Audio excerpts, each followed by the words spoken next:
네, 여러분 안녕하세요. 장명진 변호사입니다. 이번 영상에서는 제가 양육권 관련 이야기 좀 드려보고 싶습니다. 양육권 관련해서 저희 사무소로서는 굉장히 실망스러웠던 판결, 그리고 안타까웠던 판결 두 가지 말씀드리려고 합니다.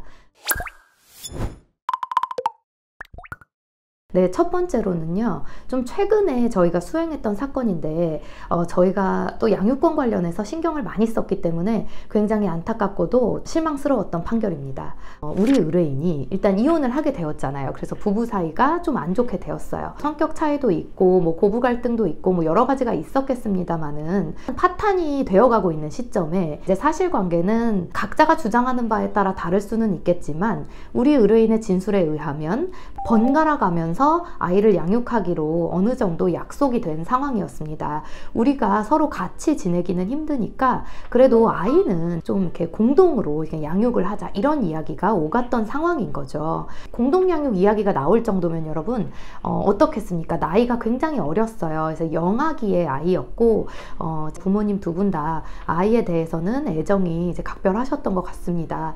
제가 사건을 진행하다 보면요, 제가 정말 맡기 싫은 사건 중에 하나가 서로 양육권을 갖지 않겠다고 하는 사건이거든요. 그런데 이 경우는 다행히도 부모 다 이제 아이에게 또 최선을 다하려고 생각하셨던 것 같습니다. 이렇게까지 합의가 된 상황에서 우리 의뢰인은 자신의 본가에 가서 좀 이렇게 지내고 계셨는데 아이가 탈취를 당하는 상황이 발생이 된 거죠.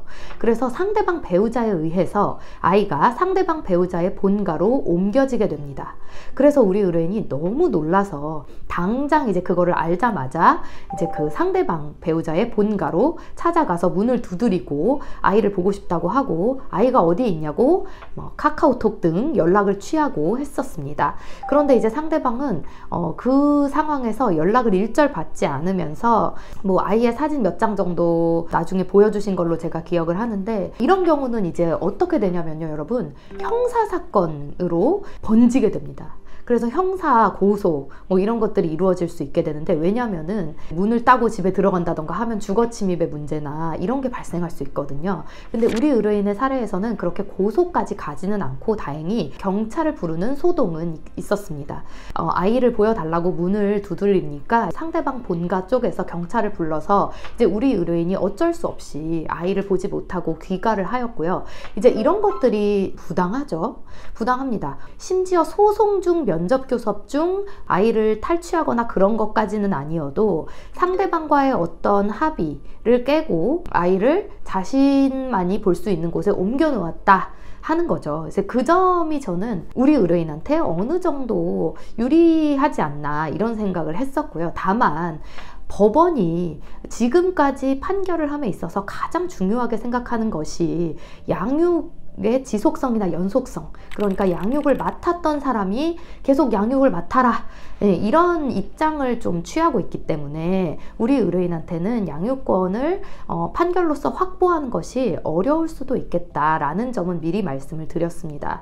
이제 진행하면서 최선을 다했습니다. 어쨌든 상대방에 의해서 아이가 상대방의 본가로 옮겨지기 전까지 아이를 최선을 다해서 주 양육을 했던 사람이 우리 의뢰인이다, 이런 점을 많이 어필을 했었고요. 지금 현재 아이를 양육하지 못하게 된 환경에 놓이게 된 게 우리 당사자 때문이 아니고, 그러니까 상대방이 이렇게 힘을 행사해서 아이를 옮겼기 때문에 뭐 양육 의지가 없어서 아이를 내팽개쳐버리고 뭐 아예 가출을 한다든지 그런 상황이 전혀 아니었다, 이런 점을 많이 이제 재판부에 말씀을 드렸습니다. 상당히 오래 걸렸어요 여러분. 한 2년이 좀 안 되게 소송 기간이 걸렸던 것 같고요. 그래서 뭐 재산 분할이나 기타 조건들에 대해서도 이제 심리가 이루어졌고, 그런데 판결이 어떻게 나왔냐면요 여러분, 저희가 걱정한 대로 나왔습니다. 제가 미리 우리 의뢰인한테 뭐 말씀을 드렸던 대로 상대방이 양육권을 가져가게 됐어요. 그러니까 물론 이 사건에서는 일주일에 한 번 면접 교섭을 할 수 있게 돼서 우리 의뢰인이 연령이 어린 자녀를 자주 좀 볼 수 있게 되기는 했었는데요. 그래도 양육권을 상대방이 가져갔다는 거는 굉장히 좀 실망스러웠습니다. 왜냐하면 저희가 이제 판결문에 보면요, 판결을 왜 이렇게 내렸는지 이유를 설시해 주시잖아요 판사님이. 정말 이 사건은 양육권이 쟁점이었는데도 왜 상대방이 양육권을 갖게 되었는지, 왜 재판부가 상대방에게 양육권을 주는 판결을 내렸는지에 대해서 그 어떤 설시가 없었습니다. 그냥 다만 아주 일반적인 거, 뭐 재산 상황, 뭐 직업, 연령 이런 것들을 고려해서 누구로 결정한다, 이렇게만 써 있었습니다. 그래서 2년 동안 양육권에 공을 들인 저희 입장이나 정말 아이의 양육권을 갖고 오고 싶어서 너무너무 마음이 타들어갔던 우리 의뢰인이나 판결문을 보고 굉장히 실망을 할 수밖에 없었습니다. 네. 그래서 여러분, 반대로 말씀드리면 양육권을 내가 꼭 갖고 싶다 하면 어떤 게 중요할까요, 여러분? 어떻게든 아이를 내가 데리고 있는 거, 그게 중요하다고 말씀드리고 싶습니다. 그리고 제가 두 가지 말씀드린다고 했었잖아요, 여러분. 꽤 시간이 지났던 사건인데 몇 년 전에 진행했던 사건이에요.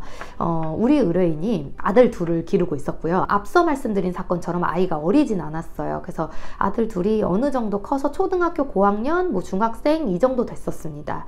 그런데 남편이 외도를 하셔가지고 다른 여자분이랑 거의 살림을 차리셨어요. 그래서 우리 의뢰인은 집에 남아서 아들들을 양육하고 계셨었는데, 가장 중요한 거는 우리 의뢰인이 당연히 양육의 연속성과 지속성을 생각하면 우리 의뢰인이 양육을 했었잖아요. 그런데 그 남편으로 양육권 판결이 났습니다. 그때 저희가 정말 충격적이었는데, 그 이유는 뭐였냐면, 아이들이 초등학교 고학년이고 그 다음에 이제 중학생 정도가 되면 뭐 양육 환경 조사나 이런 게 좀 회부가 됐을 때 아이한테 의사를 물어볼 수 있거든요. 이제 양육을 누가 했으면 좋겠냐, 한마디로 누구랑 살고 싶냐, 이런 것들을 이제 법원 이제 가사조사관님들이 조사를 할 수 있습니다. 그런데 아들들이 다 이제 아빠랑 살고 싶다 이렇게 대답을 했었더라고요. 그렇게 되면 사실은 그거는 이제 변호사 입장에서도 미연에 이런 것들을 방지할 수가 없게 되죠. 그리고 사실 아이들이 그렇게 말만 안 했었더라면 우리 의뢰인이 양육권자로 충분히 지정이 될 수 있는 상황이었는데, 아이가 뭐 아빠랑 하는 활동이나 이제 이런 것들이 좋았나 봐요. 그래서 그렇게 이야기를 하게 되었고, 이제 우리 의뢰인도 좀 많이 당황스러워 하셨던 그런 기억이 있습니다. 근데 현재는 지금 잘 지내고 계시는 것으로 제가 알고 있고요. 이런 경우에는 아이의 의사도 일정 나이대 이상이 되면, 한 중학생 정도 되면 그래도 아이의 의사가 많이 반영이 된다 정도로 생각해 주시면 될 것 같습니다. 물론 여러분, 제가 실망스럽고 굉장히 안타깝다고 생각하는 판결 두 개를 딱 골라가지고 말씀드린 만큼 양육권자로 지정되는 이제 케이스가 더 많으신데, 우리 의뢰인들이 일단은 반대의 케이스도 한번 생각해 보시라고 말씀을 드렸습니다. 양육권 관련해서 안타까웠던 케이스 두 가지 여기까지 말씀드리고, 저는 다른 영상으로 찾아뵙겠습니다. 감사합니다.